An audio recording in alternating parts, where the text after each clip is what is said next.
Dalton పరమాణు సిద్ధాంతం యొక్క పరిమితులు. ఫస్ట్ వన్, ఇతని సిద్ధాంతంలో ఉపపరమాణువులు అయిన ఎలక్ట్రాన్లు, ప్రోటాన్లు మరియు న్యూట్రాన్లను గురించి వివరించలేదు.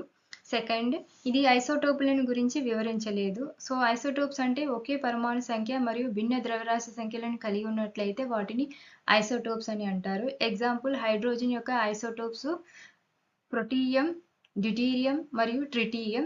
ఇవి 3 ఐసోటోప్స్ అనేవి వేరు ద్రవ్యరాశి సంఖ్యలను కలిగి ఉండి సేమ్ పరమాణు సంఖ్యను కలిగి ఉంటాయి. సో ఇవి ఏ విధంగా ఏర్పడ్డాయి అనేది ఆయన వివరించలేదు.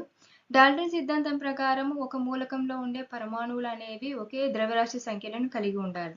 కానీ ఇక్కడ ఈ ఐసోటోప్ అనేది వేర్వేరు ద్రవ్యరాశి సంఖ్యలను చూపిస్తుంది.